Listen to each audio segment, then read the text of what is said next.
बिस्मिल्लाहिर्रहमानिर्रहीम। ख़वातीन और हज़रात, अस्सलाम वालेकुम। जो लोग हमें देख रहे हैं, जो लोग हमें सुन रहे हैं, सबको अस्सलाम वालेकुम। सिंध पुलिस FM 88.6 के प्लेटफॉर्म से आज इतवार का दिन है और इतवार के दिन हम आपके साथ शामिल होते हैं अपने प्रोग्राम नेविगेटिंग टुमारो में।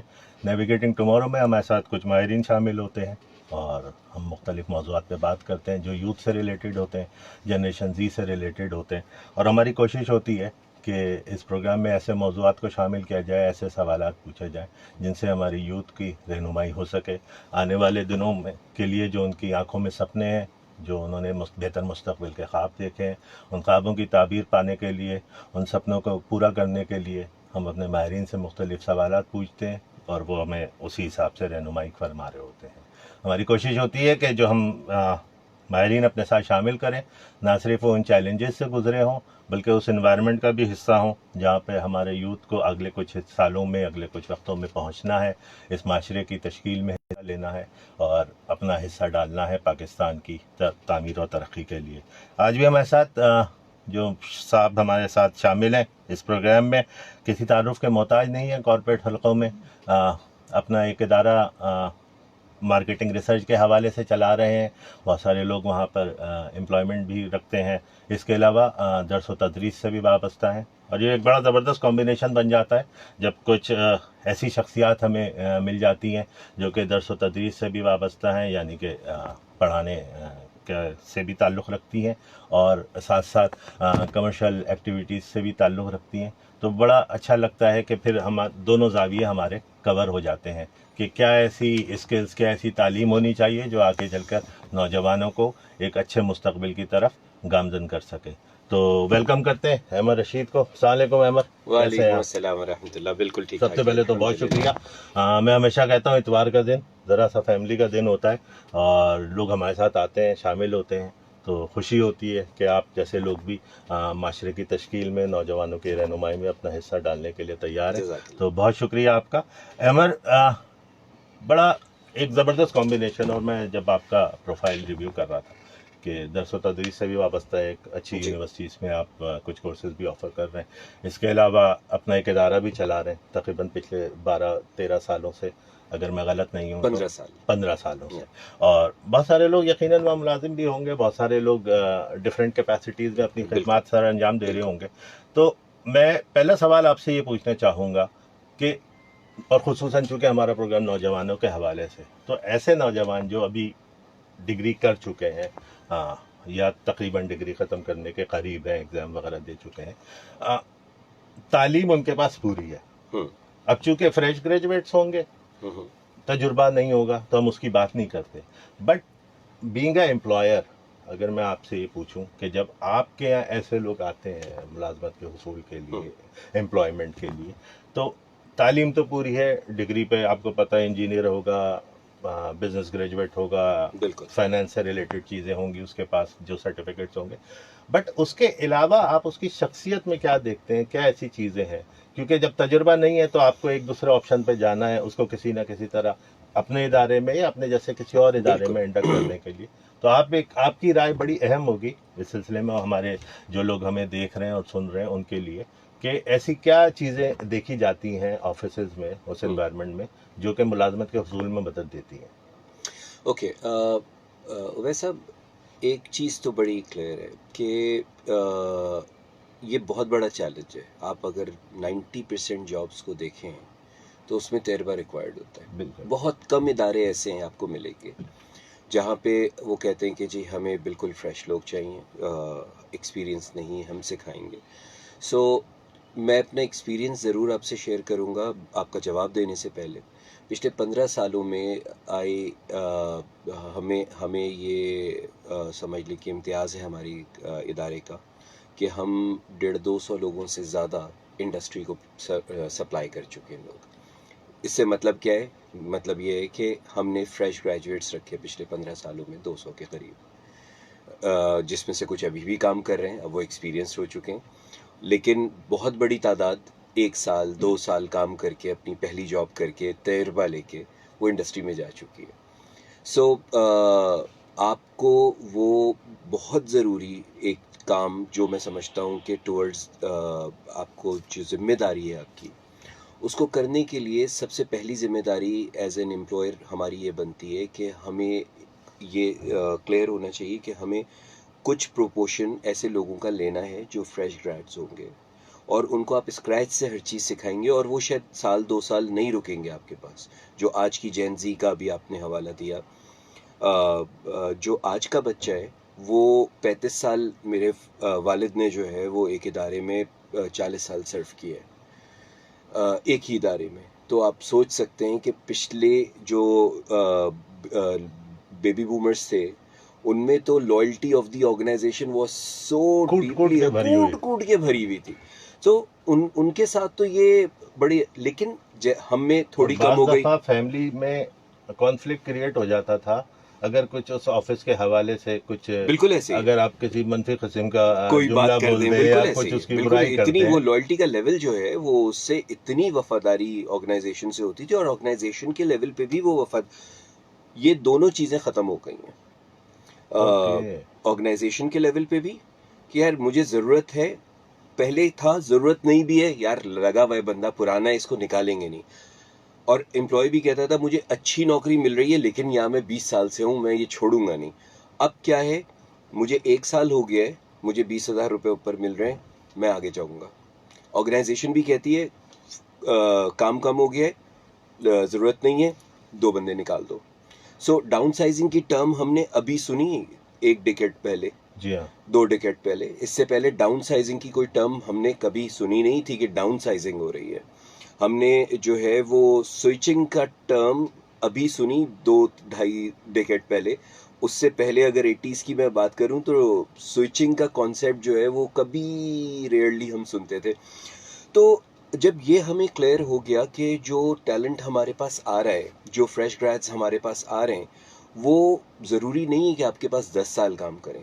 सो आपका चैलेंज ये कि अब उनको तैयार करना है 3 महीने के अंदर इस तरह से कि वो अगले चौथे महीने से प्रोडक्टिव हो जाएं आपके लिए, आपका काम करके देने लगें। ये नहीं कि जी 1 साल तो ट्रेनिंग चल रही है। पहले मैनेजमेंट ट्रेनिंग प्रोग्राम्स होते थे 2-2 साल के, जी हाँ, 6-6 महीने के। अभी भी ज़्यादातर ऑर्गेनाइजेशन 6 महीने फॉलो करती हैं, लेकिन क्या वो बच्चा आपके पास कितनी गारंटी है कि हर आने वाला बच्चा 6 महीने के अंदर छोड़ने की क्या प्रोबेबिलिटी है?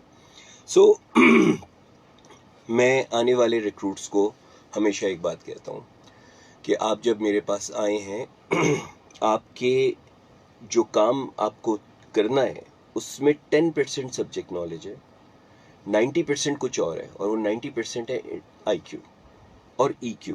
मैं दोनों चीज़ों को भी समझा भी देता हूँ। IQ तो खैर हम सब वाकिफ़ हैं, इंटेलिजेंस कोएफिशिएंट। आपका IQ लेवल बहुत ज़्यादा इस बात का फैसला करता है। अच्छा, ऐसा नहीं है कि कोई बच्चा, भाई ये अल्लाह की तरफ से, किसी का IQ अच्छा है, किसी का IQ ख़राब है। बट मैं तो कुछ डाटा पढ़ रहा था, सॉरी मैं आपकी बात जी काट रहा हूँ।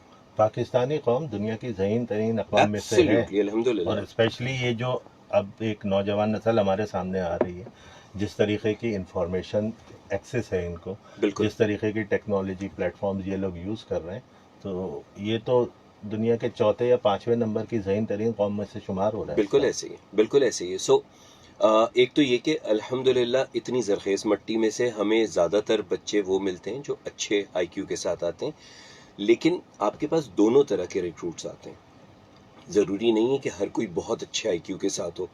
सो आप क्या उनको डिस्कार्ड कर देंगे?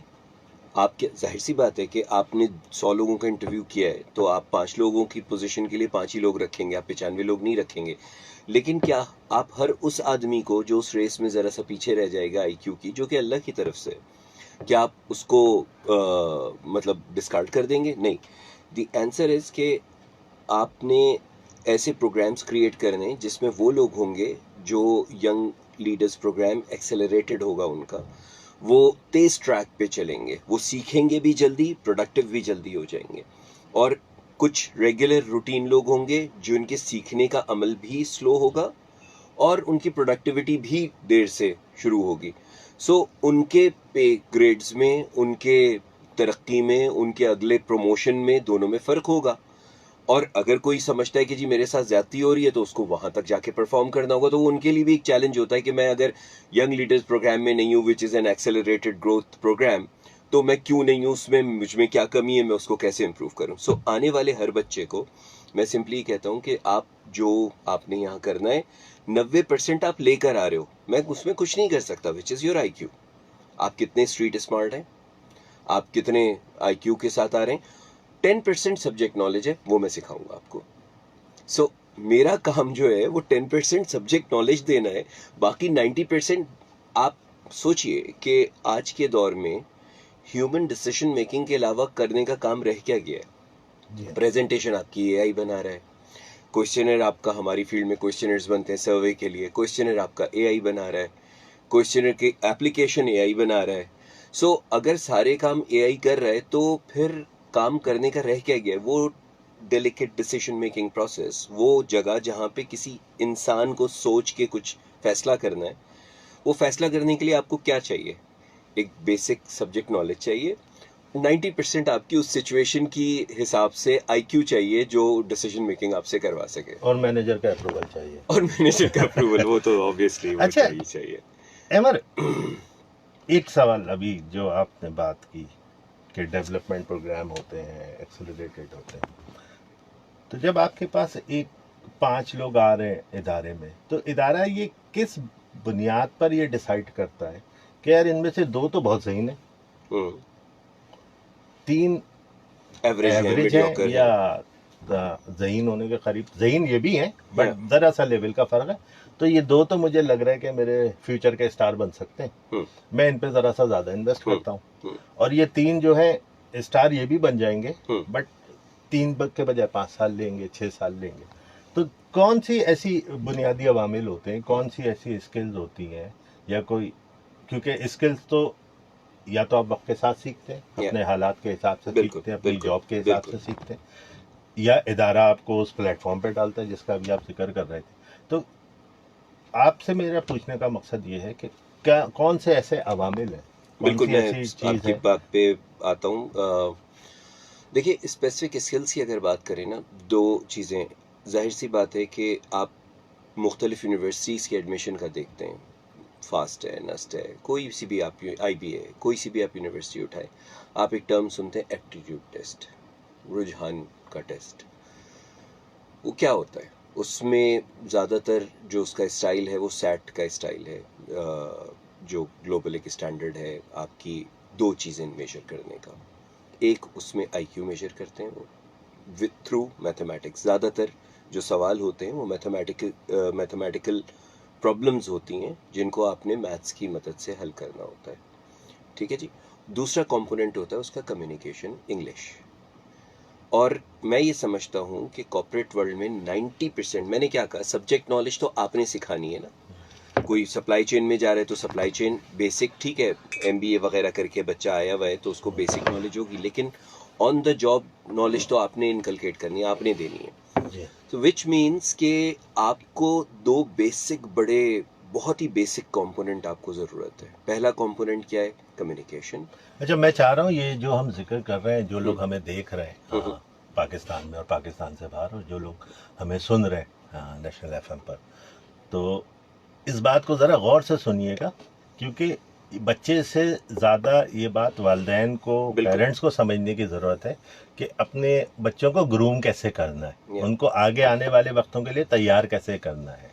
जी प्लीज़, जी। अब आप कंटिन्यू करें। अच्छा, देखिए, आप कॉर्पोरेट किसी भी अच्छी बड़ी मल्टीनेशनल में या नेशनल कंपनी में आप कॉर्पोरेट ऑफिस में जब वॉक इन करेंगे, मैं थोड़ा सा इसको बैक ट्रैक कर देता हूँ, जो सवाल आपने किया है ना, और जो अभी आपने बात कही कि पेरेंट्स को क्या समझने की ज़रूरत है, तो मैं बैक ट्रैक कर देता हूँ।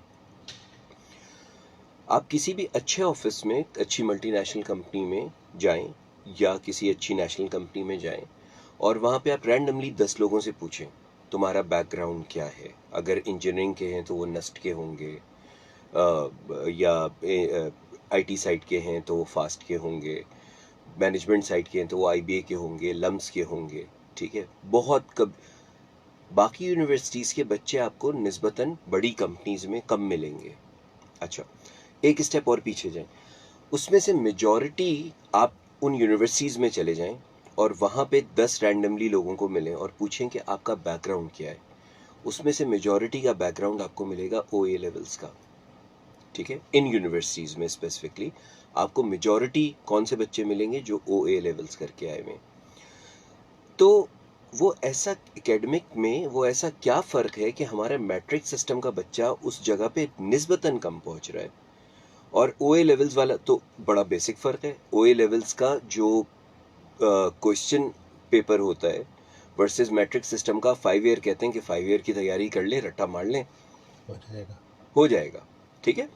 OA लेवल्स पे जब तक सब्जेक्ट को समझकर आप नहीं जाएंगे आप कुछ भी नहीं कर सकते। प्लस कम्युनिकेशन, आपको जितना लिखना है और जिस स्पीड से लिखना है, वो जब तक आपको कम्युनिकेशन सब कुछ समझ एक नहीं है, नपा-तुला रुझान है। नपा-तुला रुझान है। ना आप आपने ज्यादा लिखना है, ना ना आपने आपने कम ज्यादा लिखना है। लिखना है ना आपने कम, बड़ा बिल्कुल जज, मतलब बिल्कुल जांच के कि जी इतना ही जवाब देना है जिस पे मुझे नंबर्स मिलेंगे, मैंने टाइम इसमें ज्यादा नहीं लगा सकता। दूसरी कोई एक ट्रेनिंग मैकेनिज्म ऐसा बना हुआ है उस एकेडमिक सिस्टम में, उस तालीमी जो सफर है उसमें, कि वो बच्चे ज़्यादा कामयाब हो। मैं ये नहीं कह रहा कि मैट्रिक का बच्चा का, मैं खुद पीले स्कूल का पढ़ा हूँ, मैं खुद मैट्रिक सिस्टम की पैदावार हूँ, लेकिन हम लोगों को, मैं अगर अब उस ग्रुप में खड़ा हो जाऊँ, हम लोगों को उस लीग में पहुँचने के लिए, उस जगह पे उन लोगों के साथ पहुँचने के लिए हमें दुगनी तिगनी मेहनत करनी पड़ती है। सबसे पहली मेहनत क्या करनी पड़ती है? English, communication. दुनिया की ज़बान है, अगर हमने उर्दू में, मैं आपको अगर एग्जाम्पल दूं, हमने उर्दू में पढ़ा इसरा होता है, मैट्रिक तक उर्दू मीडियम में हम पढ़ते थे, पीले स्कूल में हमने पढ़ा जी इसरा होता है, हमने पढ़ा ताद्दुद होता है। तो जब पहली दफ़ा इंटर में पहुंचे और हमने कहा कि जी अब हम इंग्लिश मीडियम से करेंगे, तो हमें नहीं पता था कि एक्सेलरेशन इसरा है और फ्रीक्वेंसी ताद्दुद है, जुज़ाफ़े अकल क्या चीज़ है। तो हमें वो लिटरली, और हम पहाड़े याद करते और थे। हम पहाड़े याद करते थे, हम टेबल्स नहीं याद करते थे। सो लिटरली इंटर में हमने उर्दू और इंग्लिश, फिजिक्स की, केमिस्ट्री की सारी बुकें पुरानी उर्दू बाजार से जाके खरीदी, और हम पहले इंग्लिश पढ़ते थे कि एक्सेलरेशन की डेफिनेशन क्या है, और फिर उर्दू में पढ़ते थे अच्छा ये लिखा। आपको वो दुगनी तिगनी मेहनत करनी पड़ती है अगर आपको उस लीग में जाना है। वो बच्चे जो मैट्रिक सिस्टम से, और मैट्रिक सिस्टम में ब्राइट बच्चा आता है, मतलब मेरे पर्सनल उसमें इतने बच्चे मैंने देखे। मेरी एक छोटी कज़न है मिलेनियल्स में से, माशाल्लाह फर्स्ट अटेम्प्ट में उसने FCPS क्लियर किया है अपना, जो कि बहुत रेयर है। सीनियर सर्जन हो गई है वो 35 साल की उम्र में। आप सोचें अगर सीनियर सर्जन है 35 साल की उम्र में, तो कुछ तो टैलेंट होगा। एक और बच्चा है वो माशाल्लाह फर्स्ट अटेम्प्ट में उसने अपना CA कंप्लीट किया। आज वो सऊदी में दुनिया की जो सबसे बड़ी कंपनी है उसका अकाउंट लीड कर रहा है ऑडिट में, चार्टर्ड अकाउंटेंसी फर्म के उस पर। तो वो ऐसे बच्चे मैट्रिक सिस्टम से निकल सकते हैं, निकलते हैं। इट्स जस्ट दैट ये बच्चे भी जो है उन्होंने एक्स्ट्रा मेहनत करके अपनी कम्युनिकेशन गैप को ख़त्म किया, क्योंकि आप आगे की जो भी पढ़ाई करेंगे, शुरू में आप उर्दू मीडियम कर भी लें, आगे की आप जो भी पढ़ाई करेंगे वो इंग्लिश मीडियम है, और उस पे आए बगैर, अंग्रेज़ी समझने आए बगैर, अंग्रेज़ी लिखना आए बगैर, आप वो प्रॉब्लम समझोगे ही नहीं ऑफिस में कि वो कह क्या रहा है आपसे, तो आप उसका जवाब क्या, या आपको जवाब आता भी होगा आप मुंह बंद करके। मैं इतने बच्चों को जानता हूँ जो कंटेंट में बहुत ही ज़बरदस्त हैं, मतलब उनको आता सब कुछ है, मीटिंग में आप सवाल होगा वो चुप बैठे रहेंगे। It's just the fair of कि मैं बोलूँगा और मैं गलत अंग्रेजी बोलूंगा, लोग हंसेंगे, इसलिए इससे बेहतर है कि मैं बोलूं ही नहीं, हेंस वो पीछे रह जाएगा। ये फेयर क्यों है? हम उर्दू में क्यों नहीं बात कर सकते? वैसा देखिए, वही कोई शर्म आती है? शर्म आने की तो मतलब मेरे ख्याल मैं हमेशा, मैंने तो जो देखा है दुनिया में जितनी अक़वाम ने तरक्की की है, वो ज़्यादातर ने अपनी लैंग्वेज में की है। सर मैं मसला वही कि बात शायद प्रॉब्ली एपॉलिटिकल रहना चाहता हूँ, लेकिन जिस सिस्टम में हम रह रहे हैं, आदती तरादे बटेर में, उसमें आप क्या एक्सपेक्ट करते हैं? हमारा जुडिशनरी तो पूरा अभी भी अंग्रेजी में लिखा हुआ है ना, तो आप कैसे ही कह सकते हैं कि उर्दू हम पूरी तरह नाफिज कर देंगे और हर कोई इसके उर्दू साथ में अगर बोलने हम लगे? देखें, मेरे ख्याल में एक बहुत बड़ा हिस्सा इस बात का भी है, एक बहुत बड़ा ताल्लुक इसका बनता है कि हम खुद से क्या करना चाह रहे हैं। ऐसे ही है, इसी बिल्कुल मैट्रिक सिस्टम बिल्कुल ने बहुत सारे होनहार बच्चे पैदा बेतहाशा किए, शानदार और बच्चे पैदा मेरे ख्याल किए हैं। में OA लेवल पिछले कोई 15-20 25 सालों में शायद ज्यादा दिन हुआ होगा। ट्रैक्शन इसका ज्यादा उससे हुआ है, पहले जो बिल्कुल मुल्क चला, जिन लोगों ने चलाया, वो सारे बुनियादी तालीम उनकी सारी यही थी। बिल्कुल फिर बाहर आप जाते हैं, पढ़ते हैं, लिखते हैं, बिल्कुल ऐसे ही है। वो हर एक का हक है। तो फिर जब आप आते थे मैट्रिक सिस्टम से पाकिस्तान की मईशत को संभालने के लिए, हम हमेशा से सुनते आए पाकिस्तान की मईशत को चैलेंजेस है, तो पूरा साल यही सुनते रहते हैं। इसके साथ अगर हम देखें कि स्पेशली विद द जेन ज़ी, बाहर जाने का एक बहुत बड़ा रुझान है। यही कौम जो यहाँ पे बैठकर कुछ नहीं करना चाहती, वो बाहर जाकर हर काम करने को तैयार है। बिल्कुल ऐसे ही एक, और जिसको आम जबान में आप कहते हैं ना, ब्रेन ड्रेन हो रहा है, तो ब्रेन ड्रेन तो हो रहा है, बाहर बिल्कुल लोग जा रहे हैं। बाय द वे पाकिस्तान इस वक्त दुनिया का सबसे बड़ा, मतलब दुनिया के पहले नंबर पे वो मुल्क है जहां से सबसे ज्यादा टैलेंट बाहर जा रहे हैं लास्ट ईयर।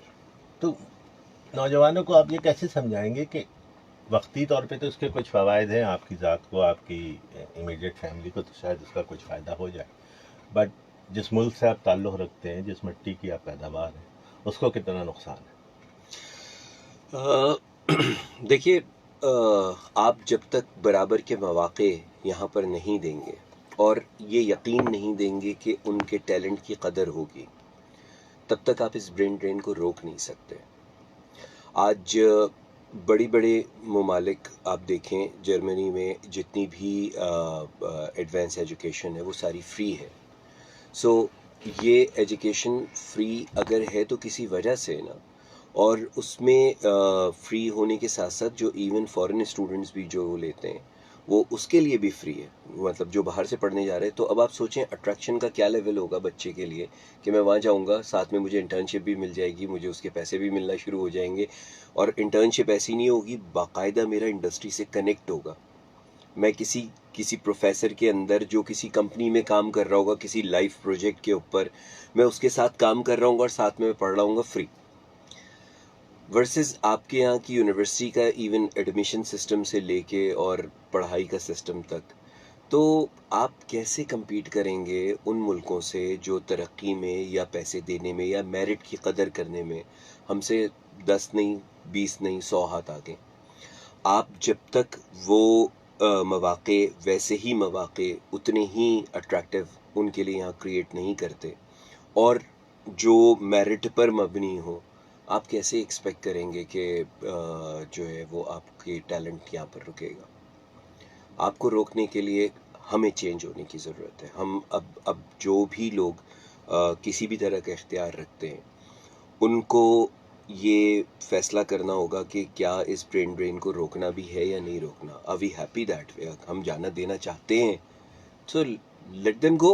जब आप उनको मौक़े दे ही नहीं रहे तो वो यहाँ क्यों बेचारे अपनी ज़िंदगी बर्बाद करें? अगर आप उनको 1 लाख रुपए की नौकरी नहीं दे सकते और उसको बाहर जो है वो $2000 की नौकरी मिल रही है। पाकिस्तान में मौक़े मिले या जिन्होंने मौक़े ढूंढे, मैं समझता हूँ कि ये फिर हमारी अपनी ज़ात पर बात आ जाती है। हमें किसी ने टिकटॉक चलाना नहीं सिखाया, बिल्कुल ऐसे ही। हमें किसी ने यूट्यूब पे कंटेंट बनाना भी नहीं सिखाया। बिल्कुल ठीक है। पाकिस्तानी यूट्यूबर्स दुनिया में छाए हुए, बिल्कुल ऐसे ही। पाकिस्तानी टिकटॉक, अब मैं उसके कंटेंट पे नहीं जाना बिल्कुल चाह रहा ठीक कि है। किस किस्म का है, but whatever, they find a way to get to the top. तो पाकिस्तानी टिकटॉक्स माशाल्लाह, स्पोर्ट्स में भी आप देखें ठीक है ना, तो हॉकी में आप देख लें, या अभी भी हमारी टीम नंबर 2 थी। क्रिकेट में देख लें, कहीं ना कहीं से जो डिजर्विंग प्लेयर होता है, जिसके वो पास टैलेंट बिल्कुल। होता है, शुरू में थोड़े से प्रॉब्लम आते हैं, बट स्पोर्ट्स में भी वो अपना रास्ता बना बिल्कुल। लेते हैं। अरशद नदीम की एग्जांपल अरशद नदीम की कोई एग्जाम्पल सपोर्ट ले नहीं, लें, कुछ आप भी नहीं। स्नूकर में मोहम्मद यूसुफ की एग्जाम्पल ले लें। आप चलें, आप क्रिकेट को नहीं देखते कि एक बहुत इस्टेब्लिश सिस्टम के तौर पर चली जा रही है, ऐसे बहुत सारे हैं। वेट लिफ्टिंग में बट साहब अभी की वो आप एग्जाम्पल ले लें। ताइक्वांडो में लड़का है, वो तीसरा चौथा टाइटल जीत कर आया है। तो ऐसी भी तो कहानियां, ऐसी भी तो मिसालें हैं ना हमारी यूथ के सामने, इसको क्यों नहीं फॉलो करते? वो ऐसा प्रॉब्लम देखिए वही है कि आप क्या, ये आपका प्रोफेशन जो है, जो बेचारा हॉकी खेल रहा है, क्या उसकी जो सिंपल घर के खर्चा है उससे चल सकता है? सवाल सिर्फ ये है अभी भी, एज ऑफ टुडे, कि वो इतना कुछ कर रहे हैं।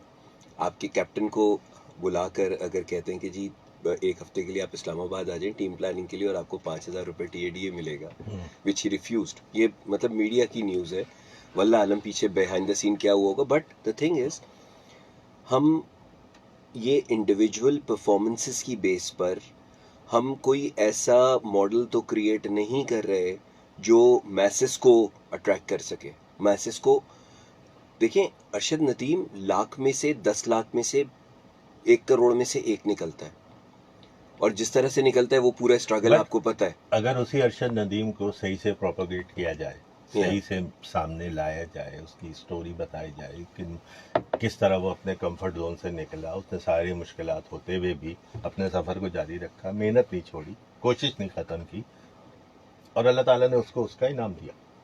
तो मेरे ख्याल में हमारे पास बहुत सारे अरशद नदीम भी निकलेंगे, हमारे सामने बहुत है सारे इनामत भी निकलेंगे। मसला वही है कि है, मैं इससे तो मैंने पहले ही सबसे कहा कि टैलेंट की तो कमी है ही नहीं आपके यहाँ। आपके यहाँ माशाल्लाह इतना इतना इतना ब्रेन ड्रेन क्यों हो रहा है? Why Pakistanis are preferred outside Pakistan? क्यों उनको जॉब्स मिलती हैं, क्यों उनको काम मिलता है? कि हमारे पास बेहतरीन टैलेंट है। कि हमारे पास बेहतरीन टैलेंट है। बैक टू यूथ, जनाब। Social connections, challenge. Being a parent, I am sure कि आप भी वो चैलेंज फेस करते होंगे, मैं भी करता हूँ। हम ऑफिस में भी देखते हैं कि एक ये जो पर्टिकुलर एक पूरा एज ग्रुप है, कनेक्शन से ज़्यादा ये स्क्रीन पर ज़्यादा होता है। तो as a corporate, as a employer, आप इस गैप को कैसे दूर करते हैं अपनी ऑफिस एनवायरनमेंट में? बहुत सारे लोग हमें जो देख रहे होंगे और सुन रहे होंगे, यकीनन किसी न किसी ऑफिस से, किसी न किसी ऑर्गेनाइजेशन से ताल्लुक़ रखते होंगे, तो हो सकता है वो अपने यहाँ भी ये चीज़ इम्प्लीमेंट कर सकें। बिल्कुल ठीक है कि स्क्रीन टाइम बुरा नहीं है, स्क्रीन पर होना बुरा नहीं है, चाहे वो लैपटॉप की स्क्रीन हो, आपके मोबाइल की स्क्रीन हो, बट इसकी वजह से जो लोगों में दूरियां बढ़ रही हैं। एक ज़माना था हमारी फेस टू फेस मीटिंग होती थी ऑफिस में, अब हमारी जेन जी कहती है कि जी ऑनलाइन मीटिंग कर लें।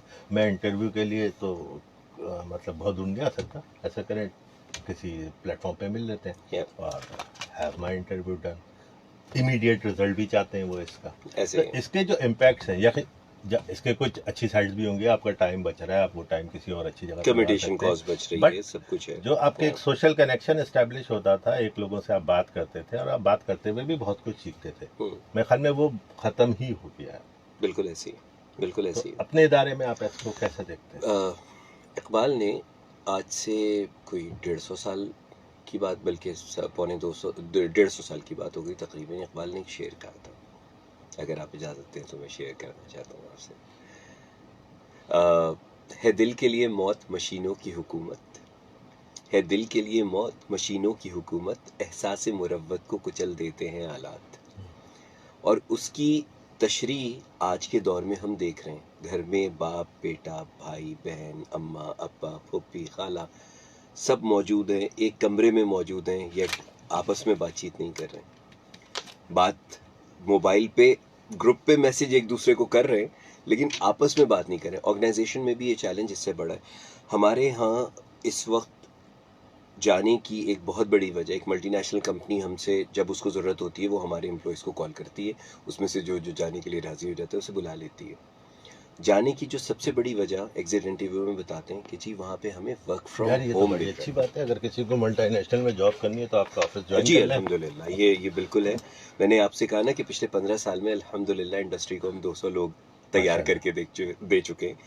And I really don't mind it, ठीक है। एज फार एज किसी के लाइवलीहुड चल रहा है उससे, किसी का किचन चल रहा है उससे, मुझे सिखाने में कोई हर्ज नहीं है, मेरा काम भी चल ही रहा है ना अल्हम्दुलिल्लाह।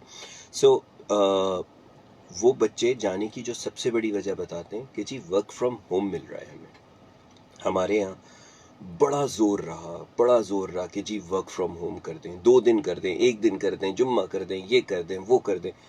And I always remain very persistent कि जी work from home model will not work for us. क्यों? हमें जिस तरह का इंटरेक्शन डिस्कशन चाहिए किसी भी प्रॉब्लम को सॉल्व करने के लिए, सारे डिपार्टमेंट के की लोगों को एक साथ बुलाया सामने बैठे हुए, बिकॉज सही है ऑनलाइन, मैं मानता हूँ ऑनलाइन पे वो काम हो जाएगा, लेकिन मैं साथ में ये भी देखता हूँ कि हमारे फैमिली में इधर उधर जो बच्चे हैं, वो मैं ऑनलाइन हूँ, अरे भाई तो तुम ऑनलाइन हो तो फ़ायदा क्या है? नहीं, वो काम तो है ना, जब काम आएगा तो मैं काम कर लूँगा।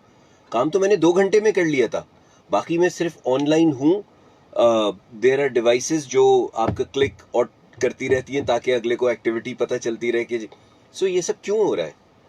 आप क्या 8 घंटे की प्रोडक्टिविटी ले सकते हैं ऑनलाइन वर्सेस फिजिकली किसी को अपने पास रख के?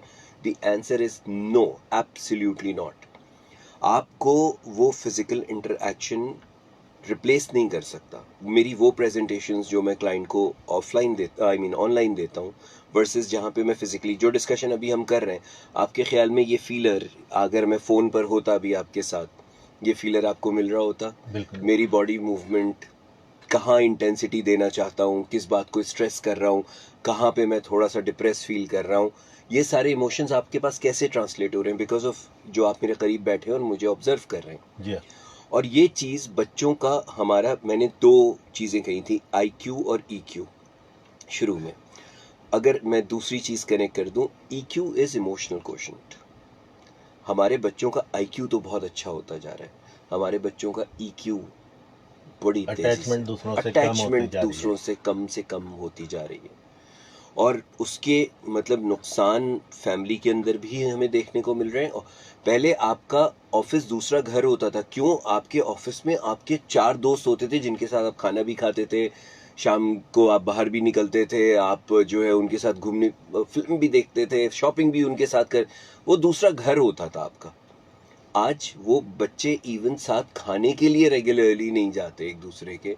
अपनी टेबल पे बैठ के वो सैंडविच खा लेंगे, अपनी टेबल पे सैलड खा लेंगे, हेल्थ कॉन्शियस भी है ना। तो आपके वो फिजिकल इंटरैक्शन उनका EQ को बहुत बुरी तरह से मुतासिर कर रहा है। और इसको किए बगैर जब तक वो फील नहीं करेंगे चीज़ें, जब तक वो लोगों को फील नहीं करेंगे, even IQ is a derivative of EQ। ये तो मसाइल आपने बता दिए। जी जी। इसका हल क्या है?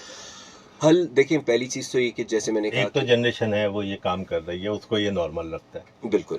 वो कहती है जी मैं जब 8 घंटे का काम 2 घंटे में कर सकता हूँ तो, या कर सकती हूँ, तो मैं 2 घंटे में कर रही हूँ। आपको इससे क्या कि मैं अगले 6 घंटे क्या करता हूँ। हम्म, ठीक है, बट इसके अगेंस्ट में जो ह्यूमन इंटरेक्शन खत्म हो रहा है, और घर में भी यही हालात है। बिल्कुल। बच्चे आपस में बात नहीं करते, बच्चे माँ बाप से बहुत कम बात करते हैं। तो इसका हल क्या है? देखिए, एक हल तो मैंने जैसे आपको बताया ना कि मैंने कम से कम अपने तौर पे वी मेड श्योर कि जी हम जो वर्क फ्रॉम होम वाला कहानी is not going to happen, is not going to work for us. हमें फिजिकल प्रेजेंस चाहिए। हम ऑनलाइन मीटिंग नहीं करेंगे, हम फिजिकल मीटिंग्स करेंगे। हम फिजिकली लोगों को साथ बिठाएंगे, झगड़े भी होंगे, एक दूसरे को सपोर्ट भी करेंगे, गर्मा गर्मी भी होगी, मिल के किसी प्रॉब्लम का कोई ऐसा सोल्यूशन निकालेंगे जो कि आउट ऑफ द वर्ल्ड होगा।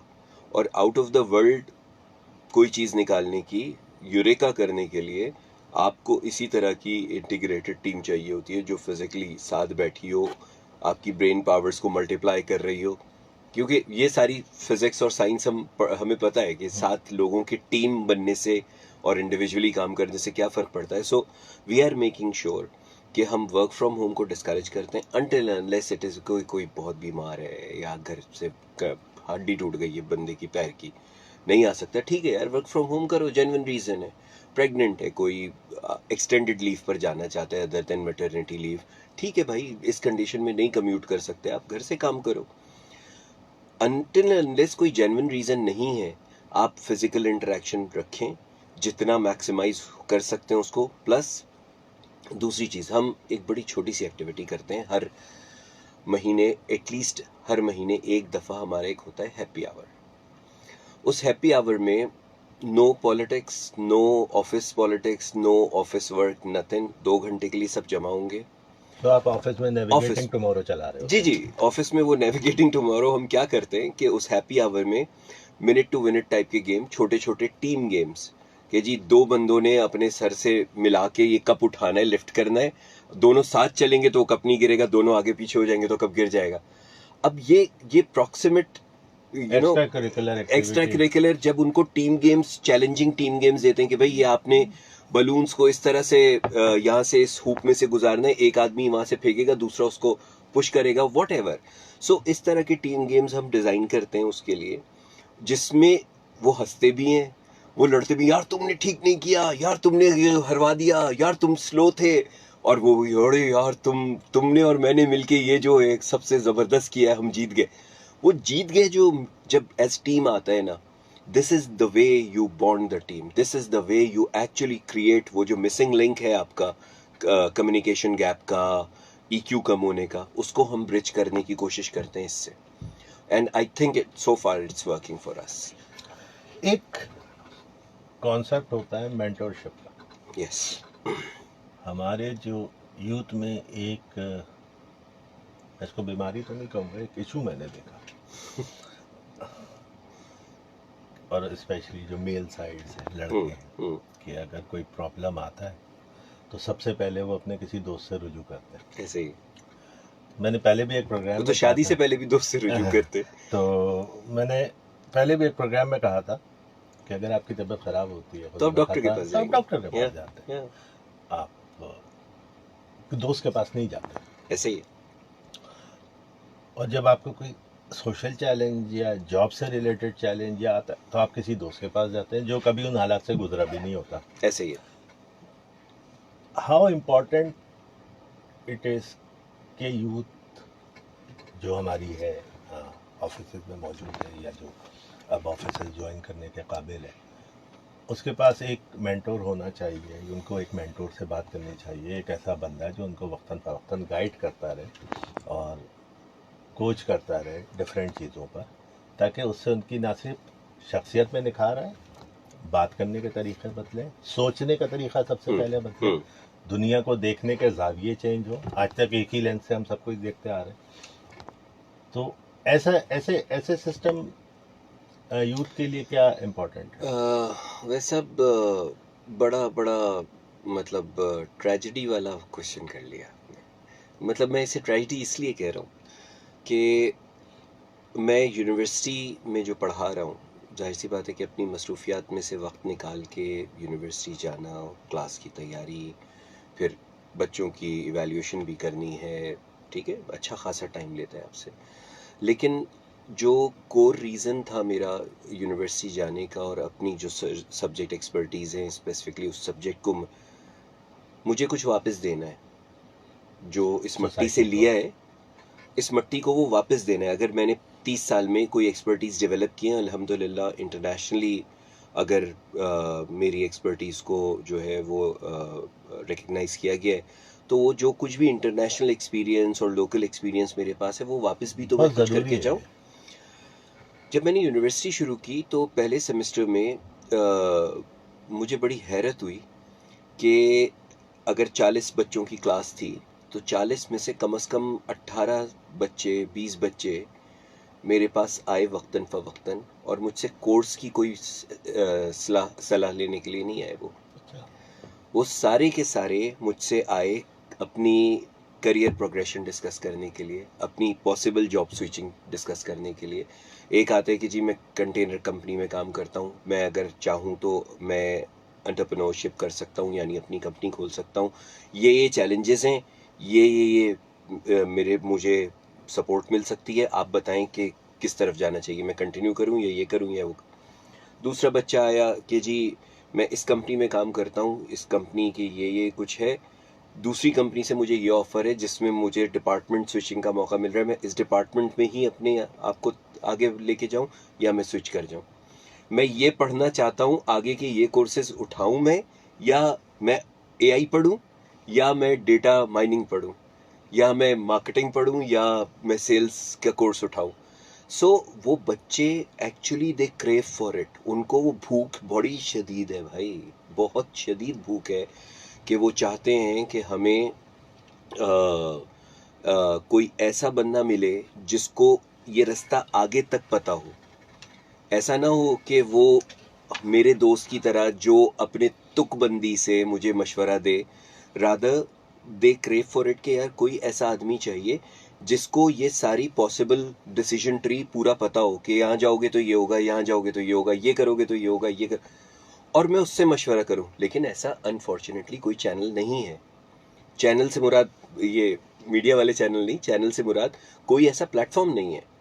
आपके यूनिवर्सिटीज़ में काउंसलर है, एकेडमिक काउंसलर है, लाइफ कोच लाइफ काउंसलर नहीं है। लाइफ कोच लाइफ काउंसलर्स अगर एचआर की फील्ड में काम कर भी रहे हैं तो वो मेरे ख्याल इतने पैसे लेते हैं कि वो बच्चे अफोर्ड नहीं कर सकते।